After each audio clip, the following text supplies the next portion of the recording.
ओम भूर्भुवस्वः तत्सवितुर्वरेण्यं भर्गो देवस्य धीमहि धियो यो नः प्रचोदयात्। उस प्राण स्वरूप, दुखनाशक, सुख स्वरूप, श्रेष्ठ, तेजस्वी, पापनाशक देव स्वरूप परमात्मा को हम अपनी अंतरात्मा में धारण करें। वह परमात्मा हमारी बुद्धि को सतमार्ग की ओर प्रेरित करे।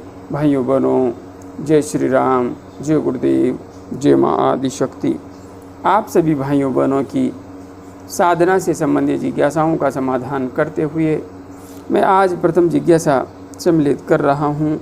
बहन सानी पिंगल जी ने अपनी जिज्ञासा प्रकट करते हुए लिखा है, गुरुजी प्रणाम। प्रणाम बहन, प्रणाम, खुश रहिए। गुरुजी, सर पर बहुत ज़्यादा दबाव पड़ता है। मंत्र जप से उठने के बाद भी यह दबाव बना रहता है, कृपया मार्गदर्शन करें। बहन, सर पर यदि आपको बहुत अधिक दबाव हो रहा है तो आपको मेरा सुझाव है, सबसे पहले तो हमारे इसी चैनल पर उपलब्ध सुषुम्ना नाड़ी में प्राण का प्रवाह कैसे करें, उस वीडियो को देखिए। आज्ञा चक्र का जागरण कैसे करें, उस वीडियो को भी देखिए। दोनों वीडियोज़ को अच्छी तरह से समझिए और 10 मिनट तक आपको अनुलोम विलोम नाड़ी शोधन प्राणायाम का अच्छी तरह से अभ्यास करना है। कपाल भाती प्राणायाम का अभ्यास करना है, भ्रामरी प्राणायाम का अभ्यास करना है और उसके बाद में श्वेत शीतल प्रकाश का ध्यान करते हुए आज्ञा चक्र पर मंत्र जप करते हुए, यदि आप किसी अन्य मंत्र का अभी जप कर रही हैं तो उस मंत्र का जप कर सकती हैं, किंतु आपके लिए सर्वश्रेष्ठ रहेगा कि आप गायत्री महामंत्र का जप करें यदि आप शुद्ध शाकाहारी परिवार से हैं। बाकी आप अन्य किसी मंत्र का जप कर रही हैं तो उस मंत्र का भी आप जप कर सकती हैं। बस इतना कीजिए। हाँ, आज्ञा चक्र के बाद में ललाट के मध्य भी आप कुछ देर ध्यान करें और ललाट के मध्य से ऊपर अर्थात जहाँ से बाल शुरू होते हैं वहाँ पर भी आप ध्यान करें श्वेत शीतल प्रकाश का। ये इतना सा कीजिए, आपकी समस्या जल्दी ही ठीक हो जाएगी। आगे श्री कृष्ण बामनिया जी ने अपनी जिज्ञासा और अपना आत्म अनुभव प्रकट करते हुए लिखा है, गुरुदेव प्रणाम करता हूँ। श्री कृष्ण जी खुश रहिए, माँ की कृपा आप पर हमेशा बनी रहे। गुरुजी, मेरे साथ ऐसा हुआ कि नवाण मंत्र जाप के साथ गायत्री मंत्र का जाप करना मतलब परेशानी को आमंत्रित करने के बराबर है, क्योंकि मेरे साथ ऐसा हुआ है, किंतु यहाँ लिखकर बताने में असमर्थ हूँ क्योंकि बहुत लंबे लेक्चर से आपका समय बर्बाद न हो, इसलिए इतना ही लिख रहा हूँ। इसके बारे में कॉल करके बताऊँगा। मेरे लिए आपका कोई आदेश हो तो आदेश दीजिए। जय माँ आदि शक्ति काली चामुंडा। श्री कृष्ण जी, आपके लिए आदेश तो यही है कि मैं भी आपसे बात करना चाहता हूँ, इसलिए आप बात कीजिए। आपका कॉल बिल्कुल निःशुल्क रहेगा। हाँ, कॉल करते हुए आप बता दें कि गुरुदेव ने बात करने के लिए कहा है। बाकी आपने जो बताया कि नवाण मंत्र और गायत्री महामंत्र का जप साथ साथ करना परेशानी को आमंत्रित करने के समान है, तो मैंने भी कई बार साधक भाइयों बहनों को समझाया है कि नवाण मंत्र की ऊर्जा अलग है और गायत्री महामंत्र की ऊर्जा अलग है। गायत्री महामंत्र की ऊर्जा पूर्ण पवित्र है और नवाण मंत्र की ऊर्जा उग्र स्वरूपधारी है। वहाँ पर पवित्रता का इतना बंधन नहीं है, किंतु गायत्री महामंत्र के साथ पवित्रता पूर्णतया अनिवार्य है। इसलिए दोनों ऊर्जाओं को साथ लेकर के चलना असंभव है, मुझे भी संभव दिखाई नहीं देता। हाँ, ऊर्जा माँ की ही है, कोई समस्या नहीं है। पूजा भक्ति भाव दोनों का करना चाहिए, मैं भी करता हूँ।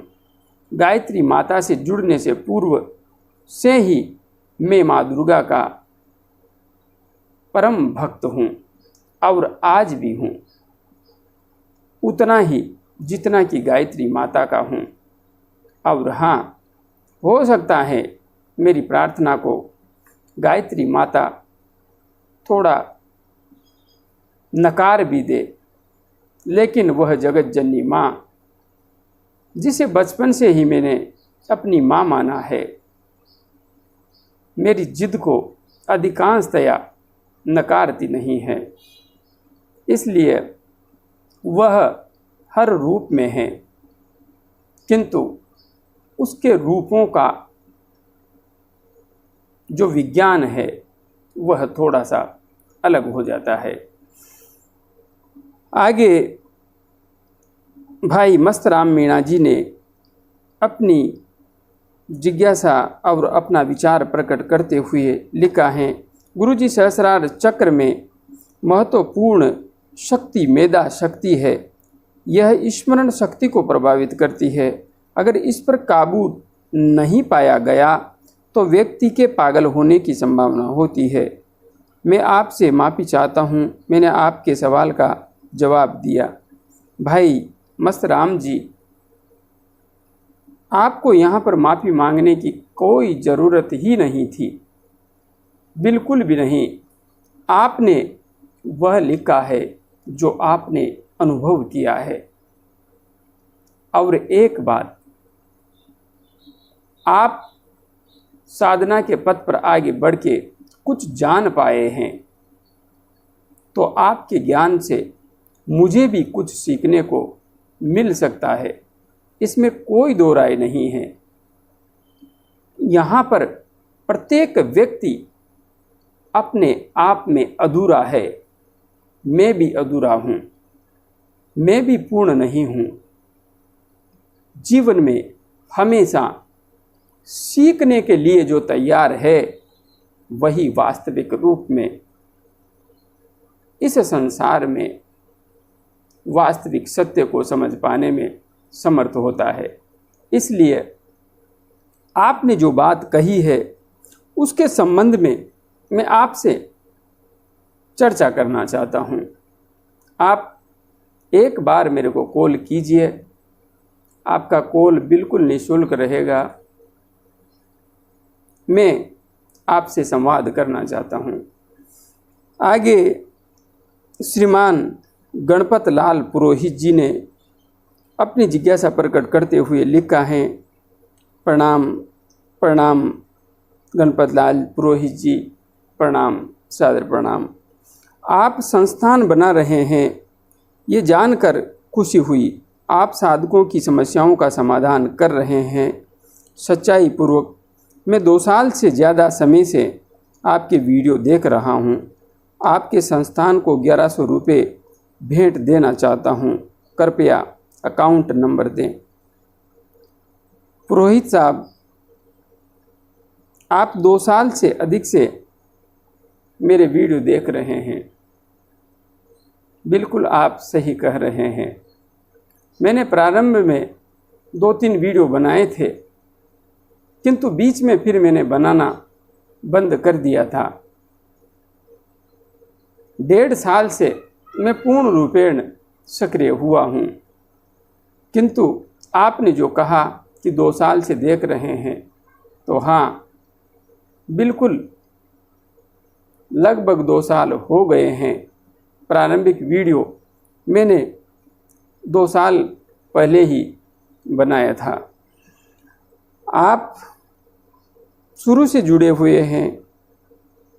आपने बीच में जिज्ञासा तो कभी प्रकट नहीं की, किंतु जुड़े हुए हैं। इसके लिए आपका बहुत बहुत आभार, बहुत बहुत धन्यवाद। आप संस्थान के लिए भेंट करना चाहते हैं तो यहाँ पर वीडियो में मैं कमेंट बॉक्स में अकाउंट नंबर डालूँगा। आप अपने श्रद्धा सुमन अर्पित कर सकते हैं। हाँ, आप सबका जो पवित्र पैसा, जो मेहनत से कमाया हुआ पैसा मुझ तक पहुंच रहा है, मैं वादा कर रहा हूं आप सबसे, एक एक रुपये का पूर्णतया सदुपयोग होगा और आप सभी की सेवा में ही वह पैसा काम आएगा। यहाँ पर ऐसे ऐसे भी भक्त हैं जो वास्तविक रूप में दान की महिमा को और अधिक बढ़ा देते हैं। बहन मधु शर्मा जी हैं, जयपुर से। प्रति माह जब से मैंने अकाउंट नंबर पहले वीडियो में दिए थे, तब से 1100 रुपये डाल रही हैं और वे 1100 रुपये मुझे 11 लाख के बराबर महसूस हो रहे हैं। 11 लाख के बराबर, क्योंकि बहन बचपन से ही तो नहीं कहूँगा, लेकिन युवावस्था से ही संकटों से जूझी है, जीवन में अनेक कष्ट देखे हैं और आज भी वे किसी मजबूत आर्थिक स्थिति में नहीं हैं, किंतु मान नहीं रही है। मैंने समझाया भी सही कि आश्रम तो बन जाएगा, लेकिन उनका भाव ही ऐसा है कि समझाने से भी नहीं समझ पा रही है। इसलिए आप सबके द्वारा जिन भावों के अभिव्यक्तिकरण के माध्यम से यह पैसा मेरे पास पहुंच रहा है, मैं आप सबसे वादा कर रहा हूं, समाज की सच्ची सेवा ही इस पैसे से की जाएगी। बाकी अब तक मैं यहाँ पर बात चली है तो आप सबको बताना भी चाहूँगा कि हमारे इस आश्रम के लिए अब तक 2 कमरे तरसेम लाल जी ने बिल्कुल मेरे से मना किया है, लेकिन मैं बताऊंगा तरसेम जी, क्योंकि अच्छे काम की प्रशंसा होनी चाहिए और बुरे काम की भर्त्सना होनी चाहिए। अच्छे काम की प्रशंसा करने से व्यक्ति अच्छे कार्य करने के लिए प्रेरित होते हैं और बुरे कार्य को दबाने से व्यक्ति बुरे कार्य करते हुए झिझकते हैं। इसलिए तरसेम लाल जी ने 2 कमरे डोनेट किए हैं। उससे पूर्व भी जब मैंने भूमि क्रय की थी, उस समय भी तरसेम जी ने 21,000 रुपये का सहयोग दिया था।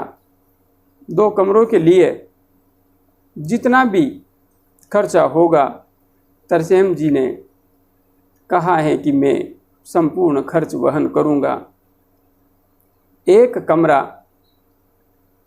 हमारे आत्मीय परिवारजन राजेंद्र जी मुक्ति, जो कि मध्य प्रदेश से हैं, उन्होंने भी हमारे इस माँ आदि शक्ति संस्थान के लिए देने का संकल्प व्यक्त किया है। भाई मोहित डुडेजा जी, जो कि मुरादाबाद यूपी से हैं, उन्होंने 25,000 रुपये जब मैंने पहले अकाउंट नंबर डाले थे उसी समय दिए थे। 9,000 रुपये बहन रूपल जी ने अमेरिका से उसी समय हमारे इस संस्थान के लिए दिए थे। स्कॉटलैंड से भाई हरि भट्ट जी ने 7,000 रुपये का सहयोग भेजा है और 1100 रुपये कई साधक भाई बहनों ने भेजे हैं, किंतु उनके नाम मुझे प्राप्त नहीं हुए हैं। बहन रूबी गुप्ता जी ने 1100 रुपये का अंशदान दिया है। बाकी अन्य भाई बहन हैं जिन्होंने यूट्यूब पर लिखकर भी नहीं डाला, मैंने पूछा भी था, तो मैं आप सबके अंशदान को यहाँ पर प्रकट नहीं कर पा रहा हूँ। हाँ, आप में से कई हैं जो नहीं चाहते कि मैं यहाँ पर व्यक्त करूँ, किंतु वास्तविक स्थिति आप सबको पता चलनी चाहिए। इसलिए धीरे धीरे हमारा यह कार्यक्रम माँ का संस्थान निर्मित हो जाएगा, कोई समस्या नहीं है, आगे बढ़ते रहेंगे। अभी के लिए इतना ही। जय गुरुदेव, जय माँ आदि शक्ति।